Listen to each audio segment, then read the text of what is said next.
Fakultas PEBI, Prodi Manajemen Keuangan Syariah. Saya akan memenuhi tugas dari mata kuliah Ekonomi Mikro Islam. Baik, langsung saja.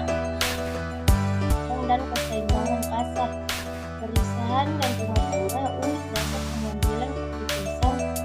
Perusahaan dan rumah tangga terdiri dari orang-orang yang menjalankan berbagai fungsi dan memainkan peran yang berbeda. Ilmu ekonomi berkenaan dengan bagaimana orang-orang tersebut berperilaku dan interaksi di antara mereka. Yang tegas terjadi ketika seseorang atau sekelompok orang memutuskan untuk memproduksi suatu produk atau beberapa produk dengan cara mengubahnya, maksudnya yaitu sumber daya dalam arti yang paling luas ke dalam keluaran produk yang dijual di pasar. Beberapa perusahaan memproduksi barang yang lain, memproduksi jasa. Beberapa perusahaan besar, banyak yang kecil, dan beberapa diantaranya semua perusahaan ada untuk mengubah sumber daya menjadi barang dan jasa yang diinginkan orang. Sebagian besar perusahaan ada untuk menghasilkan keuntungan bagi pemiliknya, tetapi ada juga yang tidak. Misalnya Universitas Columbia sesuai dengan deskripsi perusahaan. Perusahaan mengambil input dalam bentuk tenaga kerja, tanah, keterampilan, buku, dan bangunan, menghasilkan layanan yang kita sebut pendidikan. Meskipun universitas menjual layanan tersebut dengan harga tertentu, tujuan keberadaannya bukanlah untuk mencari keuntungan, sebaliknya. Tujuan keberadaannya adalah untuk menyediakan pendidikan dan penelitian dengan kualitas setinggi mungkin. Namun sebagian besar perusahaan ada untuk mendapatkan keuntungan. Mereka terlibat dalam produksi karena mereka dapat menjual produk mereka dengan harga yang lebih tinggi daripada biaya produksinya. Analisis perilaku perusahaan berikut ini didasarkan pada asumsi bahwa perusahaan membuat keputusan untuk memaksimalkan keuntungannya.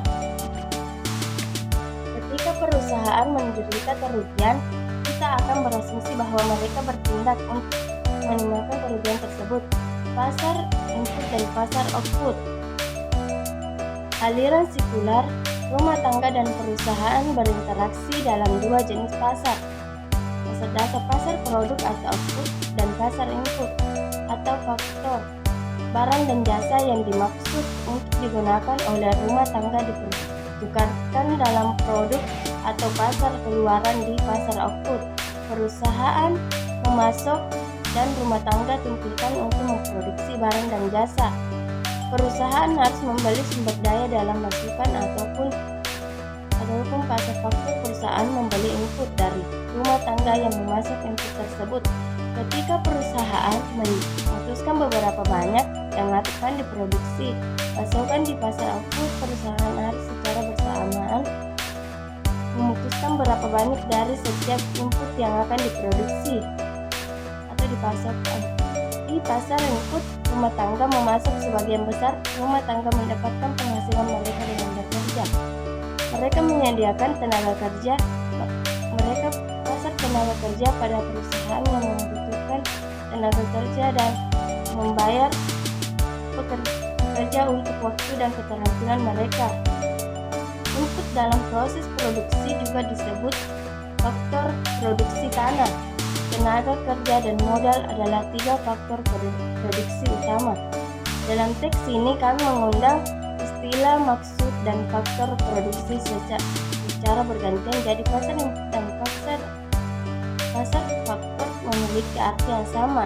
Pasar input dan output saling terhubung melalui perilaku perusahaan dan rumah tangga. Perusahaan menentukan jumlah dan karakter output yang diproduksi dan jenis output yang akan diproduksi, dan jumlah input yang diminta di pasar produk output. Setiap minggu Anda membuat ratusan keputusan tentang apa yang akan dibeli. Pilihan Anda mungkin berbeda dari pilihan teman-teman atau orang tua Anda. Namun bagi Anda semua, keputusan tentang apa yang akan dibeli dan berapa banyak yang akan dibeli pada akhirnya tergantung pada 6 faktor.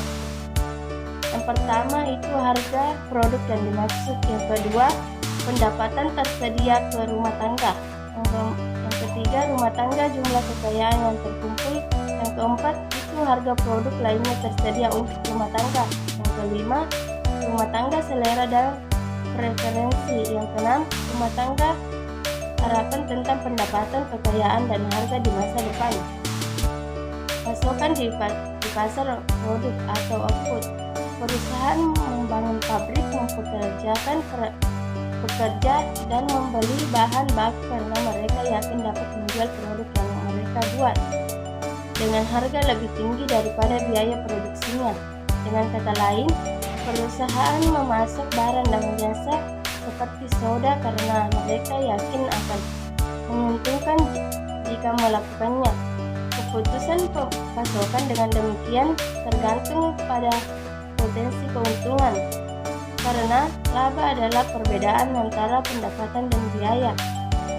Penawaran cenderung bereaksi terhadap perubahan pendapatan dan perubahan biaya produksi.